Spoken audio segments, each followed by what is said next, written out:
Dave, the guy in the commercials back in the day. My aunt is Wendy, so I'm really proud of the heritage and legacy that I carry forward with that. That's Sean Thomas, the grandson of Wendy's founder, Dave Thomas. And he just launched his own QSR franchise, MiniBird. My grandfather was adopted, was this lady, Minnie Sinclair, and, we named my brand MiniBird after her. In our conversation, we go through Sean's journey from Wendy's to launching MiniBird and where it's all headed. We really had to start from scratch, from SOPs to recipes, kitchen layout, branding, what type of vibe and feel that we wanted the dining room to have. Dirty soda is in our tagline: chicken, dirty soda, and free ice cream. We don't necessarily want to be the biggest chicken chain out there. We want to be the best. This episode is presented by CloudKitchens. More on them later. Given who your grandfather was, did you grow up from an early age working in Wendy's? What was that like? Yeah. So I got my first job. I was about 13 years old, working in one of my family Wendy's stores. So my grandfather, he was the founder of Wendy's. He was Dave, the guy in the commercials back in the day.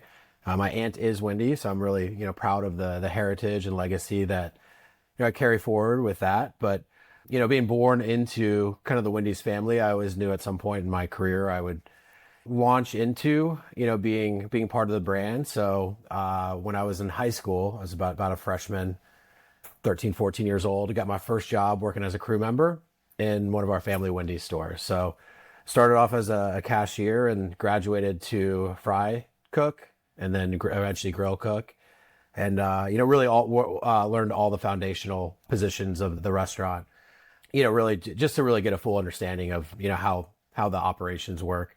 So I worked there pretty much, part-time capacity all through high school, and then even college. I'd come back from summers at college and continue working there mainly as a crew member.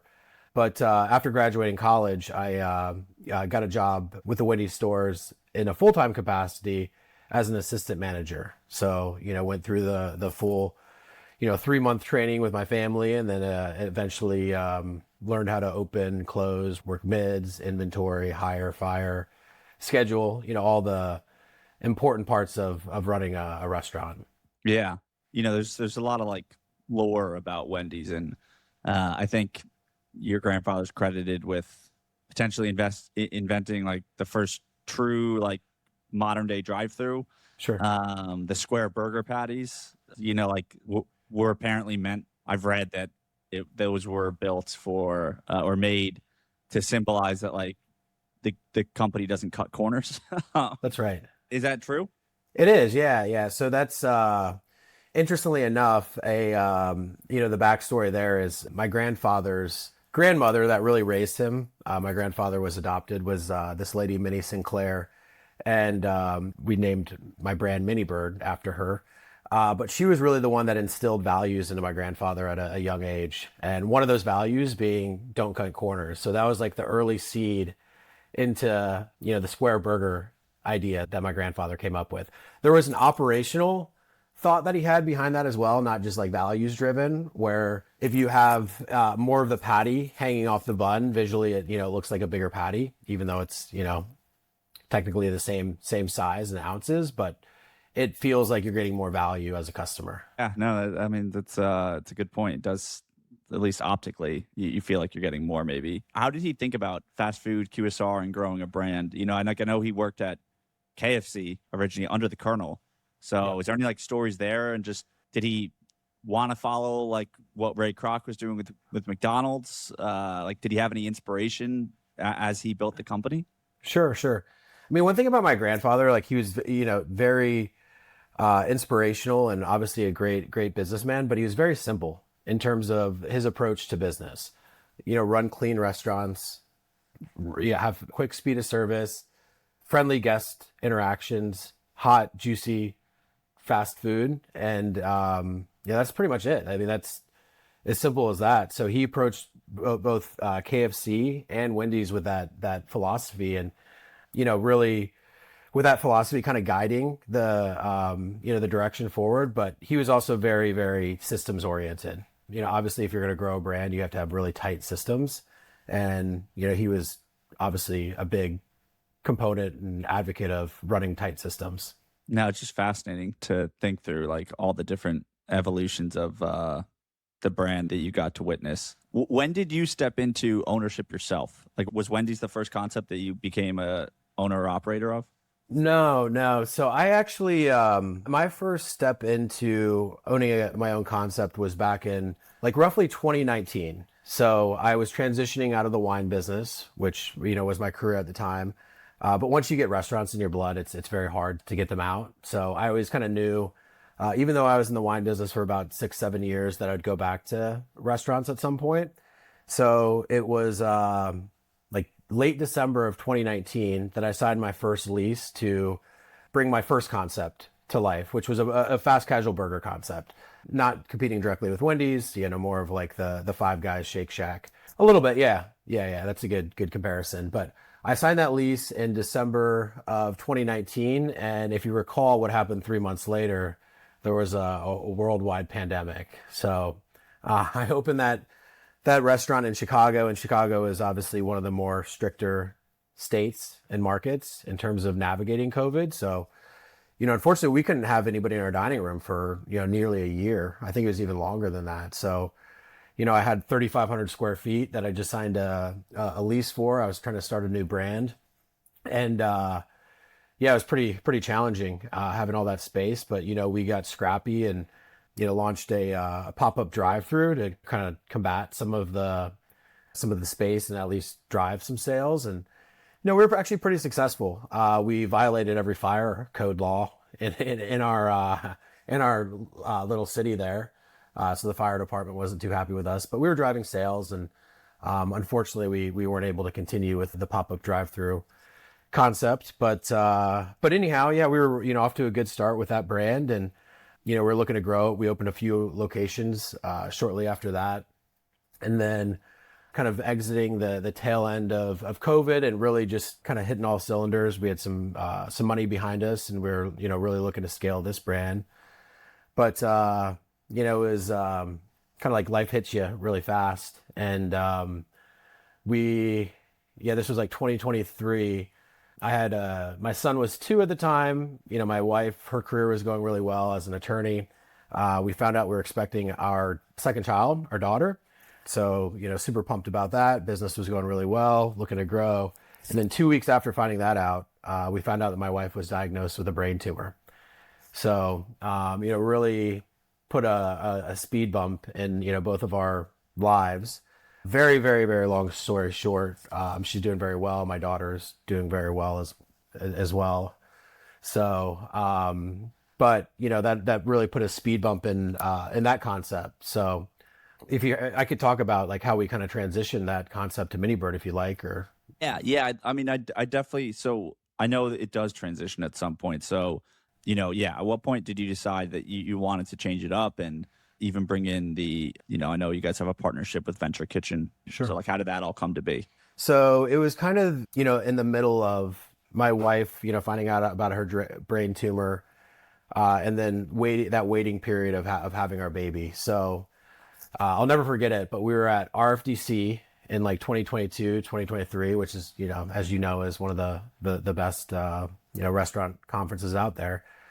But my business partner now, David Sloan, he's part of Venture Kitchen. His background, him and I kind of knew each other. We didn't know each other well, but we decided to meet up, and we grabbed a drink at RFDC. We're having a couple old fashions and getting to know each other, but we were just kind of having a dumb conversation about putting together just the ultimate concept. He had a Mexican concept, an Indian concept, and a barbecue concept, and I obviously had my burger concept.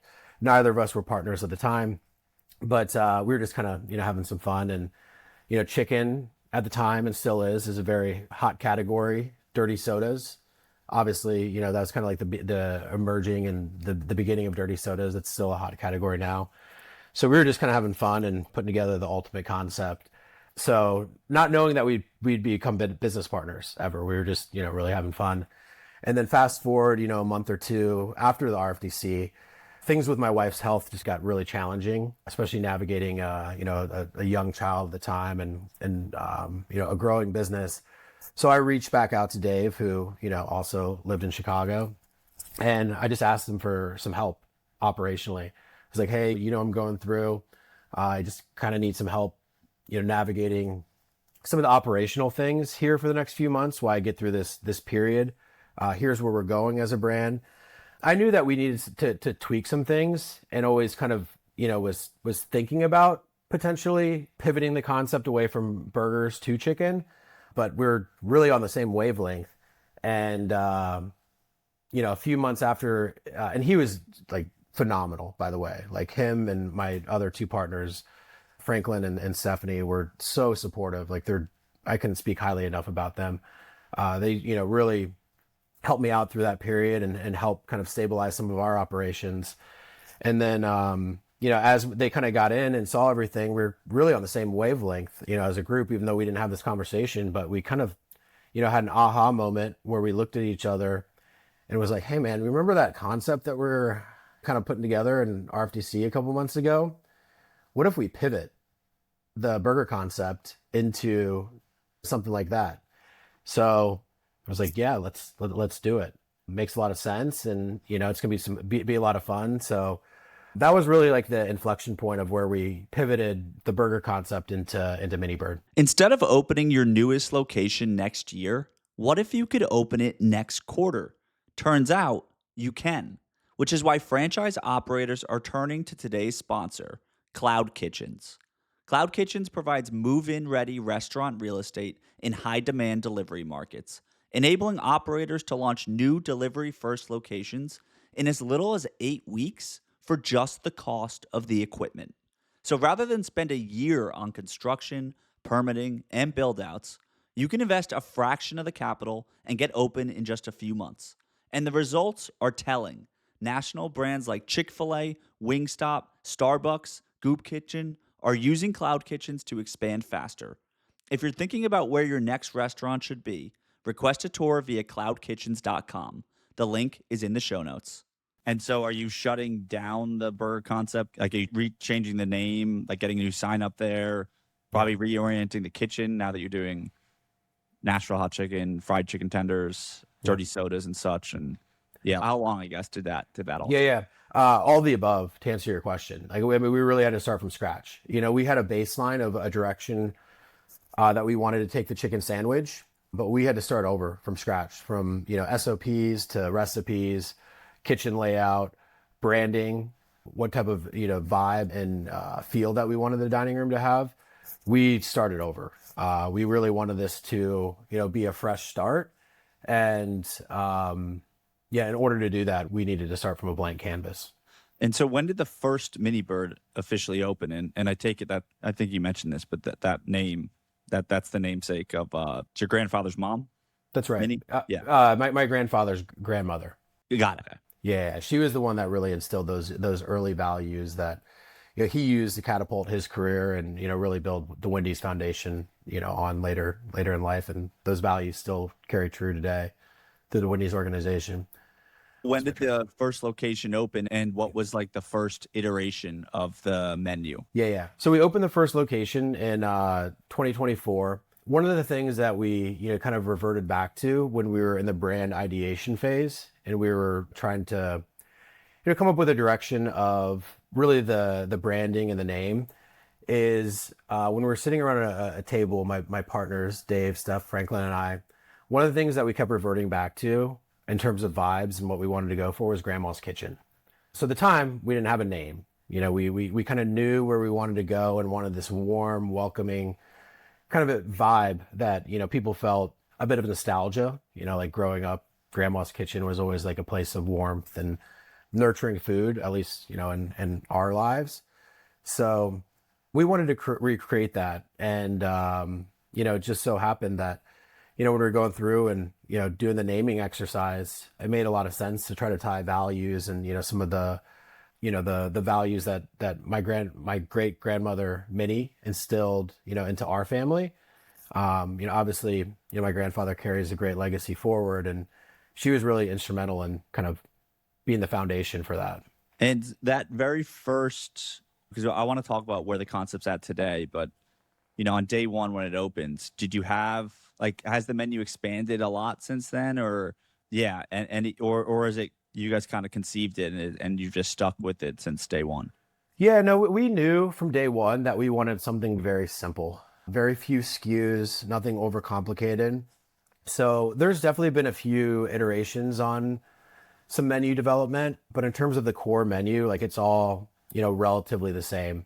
I'd say the category that's probably expanded the most has been the dirty soda evolution. So we have anywhere between 50 to 55 flavors rotating at once, just to kind of hit, all spectrums in terms of like, smoky to tropical and everywhere in between from a drink standpoint. But from our core menu, from the tenders and the chicken sandwiches, they're pretty similar to, the where we initially launched from. Yeah. And how do you go about that? Or how did you go about it? I guess as a founder or maybe co-founder is the better term. Like just really crafting the menu because a lot of the audience, they're multi-unit franchisees, right? They don't have to think about these things. I mean, similar to you with your Wendy's portfolio, right? You buy the concept and then all that stuff's already figured out, but you guys had to figure all this stuff out. So like from the product development, like how do you go about and think through like finding suppliers, finding packaging that's branded? Are you picking? I believe you guys are using chicken thighs, not chicken breasts for the sandwiches. Like, how do you guys test and iterate on those decisions? Yeah. So, I mean, fortunately, this isn't our first rodeo for any of us. We've all been past entrepreneurs before with other brands. So we're able to lean on our existing network from a supply chain standpoint, whether it's myself or Dave. Both of us have some pretty deep contacts to help us out from that front. But in terms of the menu development, most of it's come from Dave. I mean, he's a very, very creative, great chef. He's kind of the guy that will continue to iterate and experiment on something until you get it right. Kind of like the mad scientist of the group. But yeah, I mean, I'd say it was, a very collective effort though. All of us had a lot of input into the final product and the final menu. It took all of us to really align on what we wanted to serve for us to print it and move forward with anything. It'll be interesting to ask this and then hear how it's gone in practice so far. But like with the dirty sodas, given that you guys are deep in the restaurant industry, like you were on top of, I'm sure, Dutch Bros and Seven Brew. So I'm sure you guys are tuned into the beverage trend. Was there any fear of, can we do both at the same time? Like, can we do a good hot chicken sandwich or just chicken sandwich in general, as well as the dirty sodas? Or was it just like maybe a bit of a roll of the dice to see what would happen? Yeah, I wouldn't say there's fear. I mean, we were pretty confident in our execution of the concept. I mean, the reality is it's really not that complicated. You see a lot of the brands right now in QSR, fast casual, that are all trying to do dirty soda. I think one of the things that separates us is we've used it as a like key element of our actual branding. Like dirty soda is in our tagline, like chicken, dirty soda, and free ice cream. So we really stand with that as a differentiator, and that's why we have 50 to 55 different flavors at any time. So no, there wasn't necessarily a fear of execution on it. I think we're all very confident in that. And like, us, again, this wasn't our first rodeo. So like designing the kitchen and all that stuff just really, wasn't too difficult, to be honest with you. So opening day, or like, let's just go through that first year for location number one. Yeah. Which I believe, in like the current FTD, it's, upwards of a 2 million per year store. I think it's 2.1 or 2.3. And Yeah, it's only in like nearly 2.4. Yeah. Yeah, and it's what, like it's like 2,200 square feet ish. That's right. Yep. Yeah, so I mean, this isn't like a, standalone location with a drive-through. This is, Yep. It's inline. So I mean, those are pretty phenomenal numbers. But year one, did it hit right away? Like, did it resonate right away, or was there a bit of a education phase for the local community? It exceeded all of our expectations wildly. The first like 2 weeks, all my partners, Dave, Franklin, Stephanie, and I were there a lot.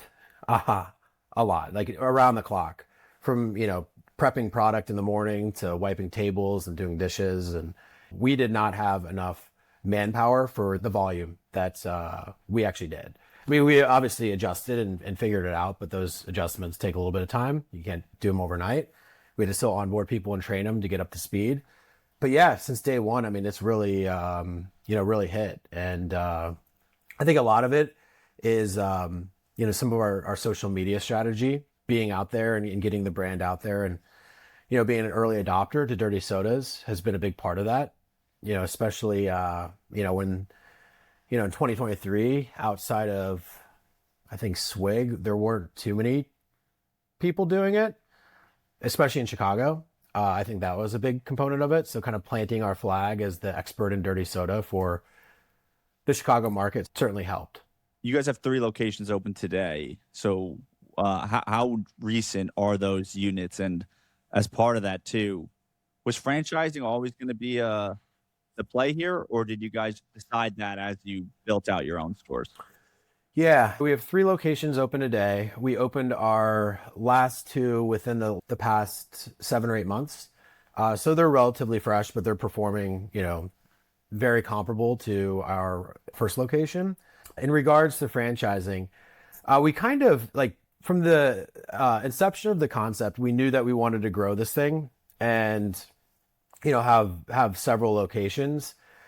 We didn't know if it would be all company owned or franchising. I think what really was the aha moment for us from franchising is operationally, these things are pretty easy to run.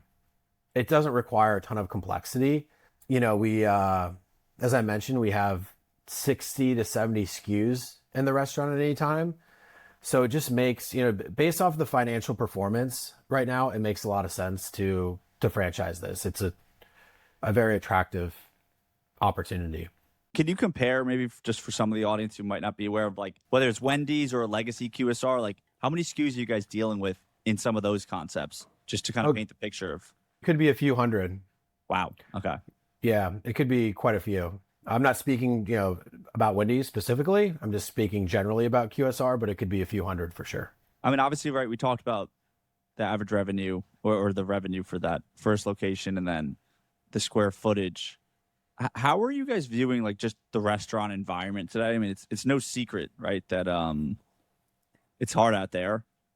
And so what was the threshold, or what is the threshold in your mind even? And this is more just zooming out with MiniBird, just but restaurants in general. I mean, are you guys anticipating that this will continue to be more of an inline concept versus the, right, traditional QSR where you're building on a plot of land, you need a drive-through and everything. And I feel like there's a lot of brands where the economics just doesn't make sense to do that. So Did you guys intentionally go inline to try to just, I don't know, whatever you want to call it, do some value engineering and make this more efficient so that it could still operate well in today's environment? Yeah. I mean, that was certainly part of the initial growth strategy, is to find second gen opportunities that didn't cost quite as much as a new build or a white box would. So our first few locations have all been second gen opportunities.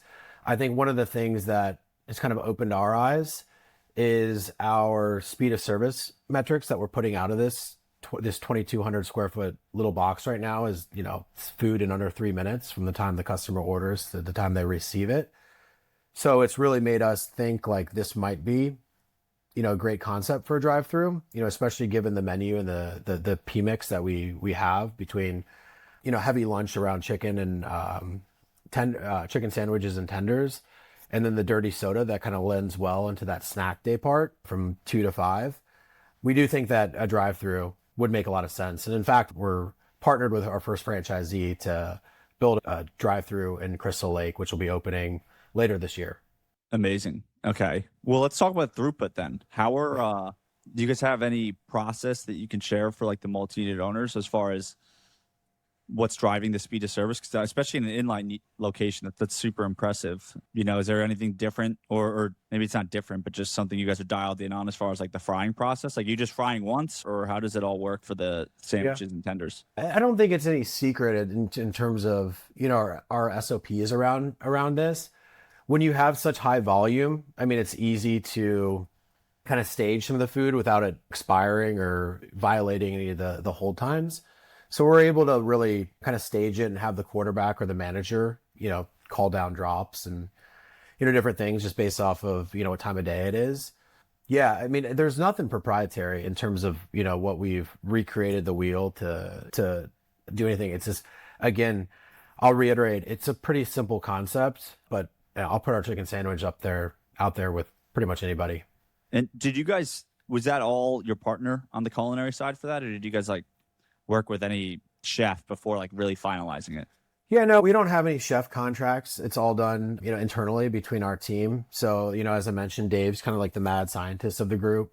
Myself, I went to culinary school for a couple years. I worked at Let Us Entertain You as a cook for a couple years. So, I have some experience myself.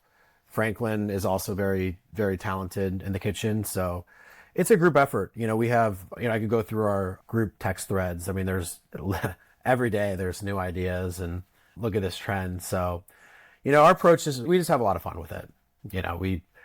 Some of the ideas are kind of silly, but we have a lot of fun and always kind of land on, ones that seem to make the most sense. Got it. Got it. You're talking about the volume and like the ability to now prep and stage food, but were you guys like, how does that work even in like the first month when you have zero history of a mini bird? Is it just, you're just kind of guessing of how much you should stock and hoping you have enough? Yeah. I mean, for our first location, yes, it was. Now that we've started to open more, now we have a sense of, potential expected sales and different thresholds and different par levels based off of these sales thresholds. And our strategy, we never do a hard opening really from the beginning. We'll do more of a soft opening where we transition to a hard opening. So it might take, a week or two. It just kind of depends on, the ability of the given team in that store. But, we'll open the doors to the public, allow the public to come in without any real push on marketing. And then as soon as they're ready to kind of keep up with the volume and the demand, then we'll turn on the marketing and really do an official hard opening. So by the time we're actually like opening the doors on a hard aspect, we already have somewhat of a baseline of sales. And, obviously we might go a little heavy, 20, 30% higher than what we think, at least for the opening month, just so we have one first impression with our customers and we want to make it a good one. Okay, cool. Can we talk about the labor? Like, especially with the volume you guys are doing. I mean, what's like the typical shift? Like how is the team allocated? Do you have one person on the fryers? Is like, how many people are on the dirty soda orders and like the flow even within the kitchen of if you get an order that's like a chicken sandwich plus a dirty soda, like, yeah, how many team members is this involving? Yeah, I mean, not many. It's we break the day parts out, so we have lunch, snack, dinner, and then, after dinner snack. So for lunch and dinner, I mean, it could be anywhere one person on fryer, one person on sandwich, obviously a manager that's kind of the quarterback and, helping keep up the throughput and the flow. Anywhere depending on the volume of the store. Some stores have, more dirty soda attachment to combos than others. It could be anywhere between 1 to 2 people there. And then we have a cashier / floater that, kind of helps take care of some of the dining rooms. So it's anywhere between 5 to 8 team members at a time. And then it, obviously scales down throughout the day. Wow. I interviewed a Jersey Mike's operator who they could be running 8 to 10 at Sure. peak, which I mean, I think that's probably partially they got different things going on, right? With like cold cuts being cut through the deli slicer, cheesesteaks going on the griddle. So it's maybe a bit more of a mix. Yeah. I mean, I'll Yeah. say, for our Wendy's business, I mean, we could have anywhere between 8 to 10 or 11 team members, depending on the day part.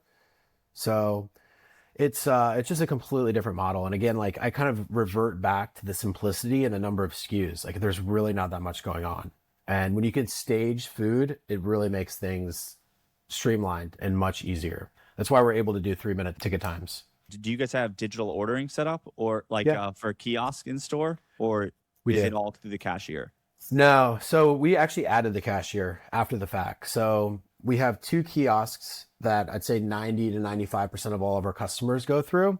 Yeah, so the majority of all our orders go through the kiosks. That's inside our 4 walls. Outside of our 4 walls, you can place it through the app or through DoorDash, Uber Eats, etc.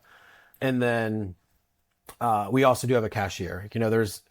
There's a certain demographic of our customers that still prefer that customer interaction point, and they have questions about the menu or whatever. So we do have I don't want to say it's a designated cashier because that person floats and does other things, but they're available for anybody that does want to have that interaction point versus go through a digital kiosk. And take me through like the actual store, because I think what I'm getting at too is I want to hear how you guys think about like the vibe, the customer experience, because like for instance, where I am, I mean, in the New York City area, I can walk to a million different concepts within like a few blocks, and like there's a Yeah. Sweet Green by me, and it's only kiosks. So you walk in, you have to walk up to the kiosks.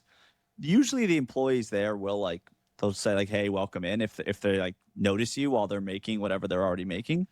But it does feel very different than there's some local chains here. I don't know if you know them, but like 7th Street Burger or Apollo Bagels, where they're high volume concepts. They're super hot here, like really popular. They do really well, but they both have you walk up and you order through the cashier, and I've just noticed as like a customer, there's a different experience there. You just having, I don't get upset about like all three of the concepts are efficient, but the Yeah. ones that require me to talk to a human, I think it's a more positive experience, which is just interesting and like Sweet Green, maybe there's other things going on with the brand there. I don't know, but it's just interesting how that can like impact the vibe of your ordering. So yeah, how did Yeah. you guys really think through that?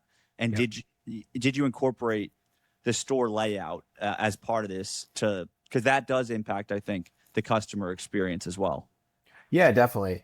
That was a big point of discussion, especially with 90% of all of our customers going through a kiosk. The question is, how do we incorporate a human experience or a human touch point into the restaurant? And for us, it's our free ice cream. So, which is one of our main value propositions, where anybody that can come in and get a free ice cream cone. We rotate our flavors every month, where they're constantly changing to drive frequency, but our ice cream machine is not customer facing. It's behind our counter. And, typically that person that floats some cashier will also kind of take over the ice cream machine. So you'll come up and then, ask for whatever flavor ice cream cone that you want. But that interaction point is just exchanging an ice cream cone and a smile. It's very like, it just brings like joy and warmth.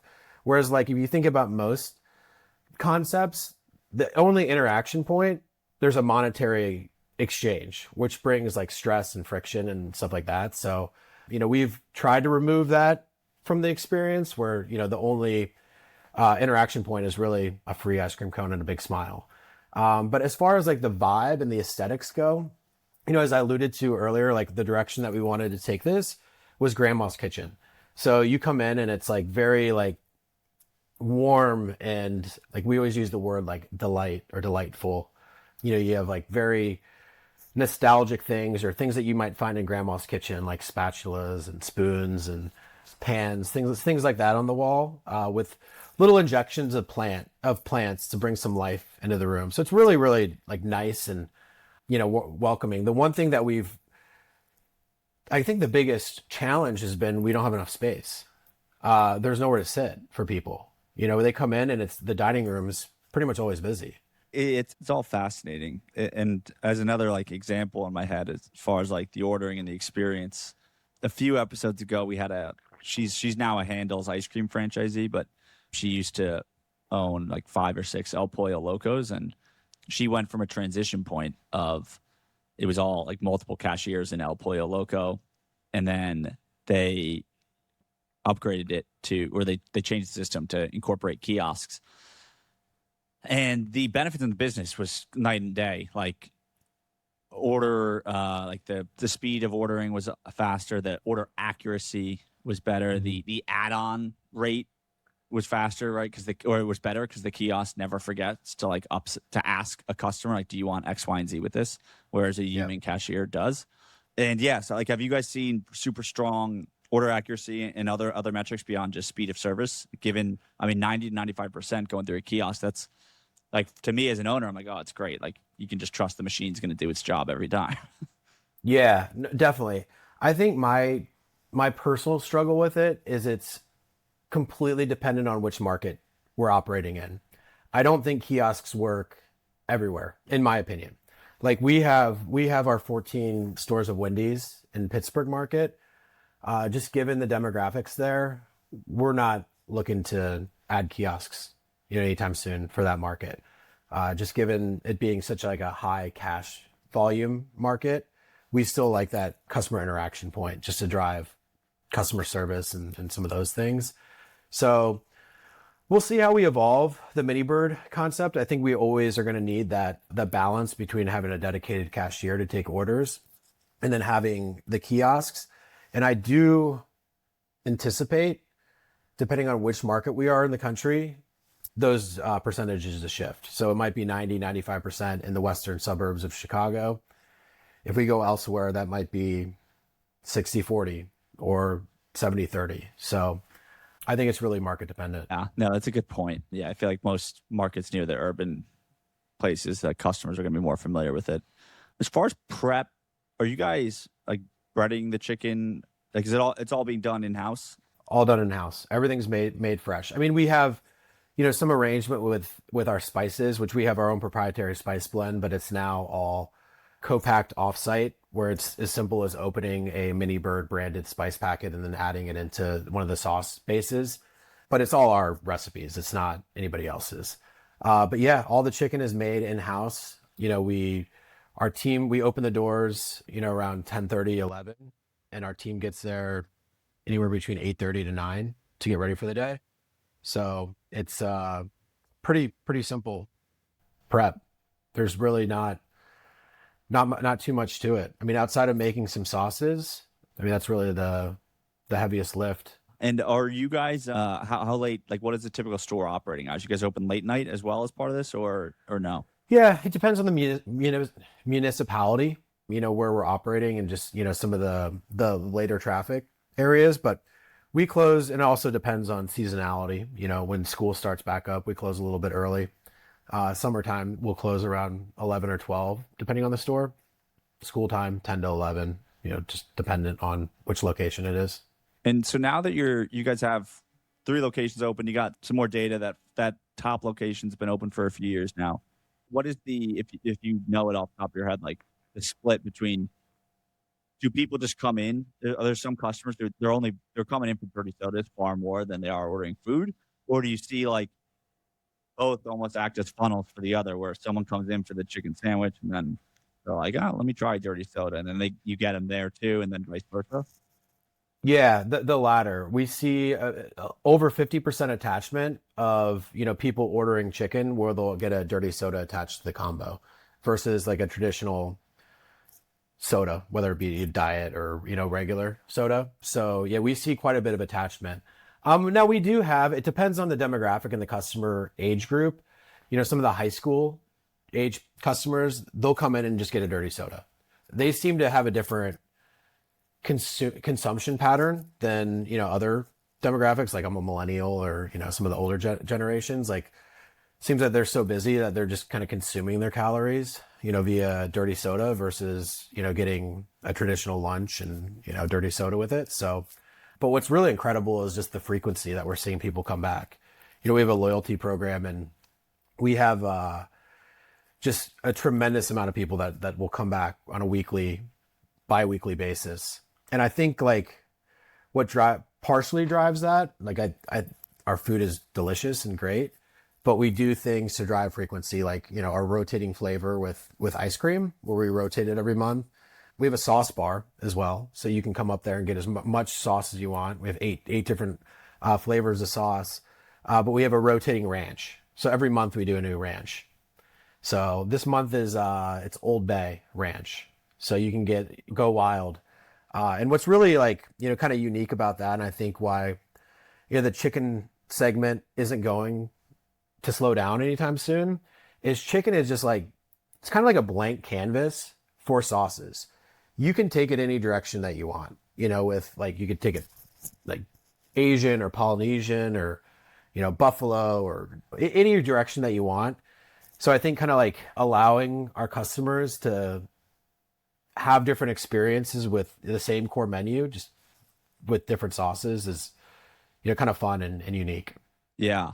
Well, let's get to the franchising. I mean, I know you guys already have a few franchisees in the door. So like when did you officially start franchising? And can you just give us that overview of how many franchisees you've signed, how many units in development, and so on? So we just started franchising. We really spent the last year building the framework of how we wanted to do this. Like, just like our restaurants, we have our own SOPs on how we're going to franchise and qualify and do this. But we officially started franchising about 3 or 4 months ago. So we have 3 multi-unit agreements signed. We signed a 20-unit deal in Orlando and in Tampa a couple weeks ago. We're signing a deal in Ohio this week. It was already signed, but it'll be official this week, and then several more. So we're really looking to grow this thing. I mean, the biggest qualifying thing for us is just finding experienced operators, experienced multi-unit franchisees, people that have done it. They understand SOPs, they understand the franchising game. So we've been really lucky. We have really great partners that have decades and decades of experience. So we're really excited about where the brand's going, and I know they're really excited too. Can you talk about like say like that first when that first franchisee opens or any of them in this first group, like what's the playbook for you guys from a franchisor standpoint? Like you sending team members out there? Do you have enough or somewhat of a marketing playbook for each franchisee now to run to get the word out in their market? And if so, like, what's the high level overview of that? Yeah, so we have, from a very high level, our process. We sign a franchise agreement, have weekly calls with our franchisees to kind of move them along the process from signing the deal to finding locations to helping them with construction, get open, and then obviously all the operational support, which is the biggest, heaviest lift. But yeah, to answer your question, yeah, we have designated people that will help go in and help open stores. They'll be posted up there. It's really, really important that our franchisees have even more success than we do. So myself, my partners, Dave, Franklin, Stephanie, will all be there on site as well, especially for the first few, just to ensure that everything is going smoothly. So it's imperative that they have more success than we do. Yeah. And is there like again, a mix of like digital and local marketing that you guys are running or that you've seen work maybe at your stores that you're going to roll out and just test at franchisee locations? We do, yeah. So, one of my partners, Stephanie, she kind of leads the marketing arm for us. She's former Kraft marketing executive, so very, very competent and understanding of the marketing, but she runs mostly that. But yeah, to answer your question, it's a blend of social media, digital, and grassroots kind of guerrilla marketing to drive people into our stores. Do you have a sense yet? Because I know you guys are going to be opening that first drive-through location. Do you have a sense of where this concept's going to head? And is there even amongst the current group of franchisees, like, is there a appetite for one version, like one variation of the concept versus the other, whether it's the drive-through or the inline? Yeah, it seems like the biggest appetite is for a drive-through, just given the potential. Like, granted, I mean, we don't have one open right now, but there are plenty of second-gen drive-throughs out there available right now, with many different brands. So I know pretty much all of our franchisees have LOIs or are moving to lease on existing drive-throughs. And I think what really makes it compelling versus, our inline space is just the opportunity given the dirty soda and the other day parts. We have, like I mentioned, we have packed dining rooms, lunch and dinner and snack is good. But I mean, the dirty sodas really lend really nicely to that snack day part. So, which I think a drive-through equally lends well to. And I think I have two questions. First, like, I hear you like the throughput potential for a drive-through. It's just night and day difference from an inline. But just given the restaurant environment, what do you think? Like, what do you think needs to just change or like has to happen for that type of build out, which is going to run you? It's going to be more expensive, obviously, compared to the inline. Is there a certain revenue threshold, or for you guys? I mean, does the lower SKUs just allow you to manage costs better than maybe some of these other concepts that are been around for decades, but like you said, they have a couple hundred SKUs.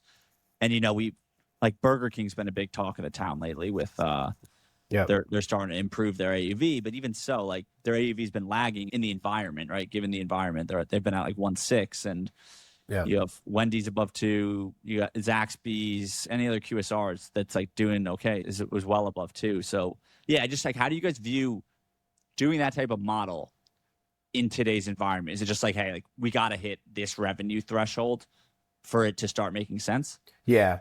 And given where our stores are performing right now in line, we do anticipate moving to a drive-through. We're going to see, an uptick in sales, just given, my experience, whenever you go from a inline location to a drive-through location, you see anywhere between 15 to 30% uplift in sales.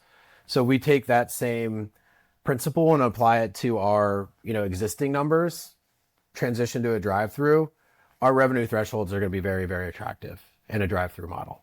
So I hear you in terms of how do you reduce costs, because costs have over the last 5 years inflated by well in the double digits, from equipment to build out to and everywhere in between. It's really hard to make the numbers work. So that's why like we're really pushing for second gen drive-throughs and not necessarily new builds.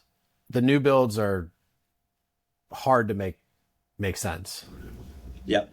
No, that makes a lot of sense. And from a location perspective, like what type of markets, like do you have some demographic criteria, population criteria, and that you think that this concept will just resonate in? And like just as a bit more context, like I've got to know Wingstop franchisees pretty well, and they actually perform better in like lower income neighborhoods than say like an above average income neighborhood. Yeah. Do you guys have thoughts on just where your brand fits best? Yeah, just given our price point, which could be anywhere between $14 to $17, just given if they have attachment with dirty soda, we do think like some of these suburban areas around the country with 75,000 plus household income makes the most sense. Like what we've really been doing though is just chasing Costco. Wherever Costco goes, we'll look because people are gonna be there. So we found that as a good indicator of which markets to kind of target. Interesting. Okay. 'Cause so the thought is just, I mean, it's very common strategy to just kind of pick like a established company that you think might have an overlapping customer base, but it's purely just like, hey, Costco's not going to open somewhere where a lot of people won't be able to frequent it. So is it bet on foot traffic to some extent? Yeah, well, I mean, the Costco consumer has a certain buying pattern that really aligns with, in terms of like their price points and their, at least from my perspective, likelihood to get upsold or add on, to your cart. So I think like just given, some of the behavior, the purchasing patterns the Costco customer has, it really lends well to, what we're looking to do, where we do have options to add, dirty sodas, which is going to cost you a little bit more than, traditional diet or regular soda. So that's been our strategy. And again, like having that income threshold is certainly aligned with where we're going as well. Well, where do you, for growth, is it, because I know all your existing franchisees they already have experience, they already own the concept. So is that a requirement? Are you guys kind of going the Dave's Hot Chicken route where, they literally, hey, if you don't already own restaurants in the market, we're not even having a conversation? Is that the level of the criteria, or do you guys have a bit more flexibility? Yeah, I mean it's very situational. Like we do require experience, but if an operator, for example, is not going to be stationed in a market, we would require somebody on the cap table to be in market. So an operating partner with a bit of equity or options to vest would be required. So, but again, there's flexibility. It just kind of depends on the situation and what markets are being considered. Yeah. Okay. And yeah, I mean, long term, I know you guys just started getting going, but do you guys have like a unit growth, unit target in mind? Do you see this with the potential to be all over the country? How do you think about that on a longer term timeline? Yeah, I do. I mean, we're on a mission to delight people. That's what we say. So we don't necessarily want to be the biggest chicken chain out there. We want to be the best. We want to have the best food, best dirty sodas, best vibe, most frequented chicken concept out there. Quality over quantity is what I'm hearing. Quality over quantity every day of the week. and twice on Sundays. Yeah. All right, awesome, man. Well, look, this has been a fun conversation. For folks listening, we'll put the MiniBird website in the show notes. If you want to learn more about it, check out the franchise website. We'll put all that in the show notes. But yeah, Sean, thanks a lot for coming on the show, man. And maybe we'll have to do a round two in a year or so to take note of all the progress. Yeah, man. Thanks so much, Pat. I really enjoyed it.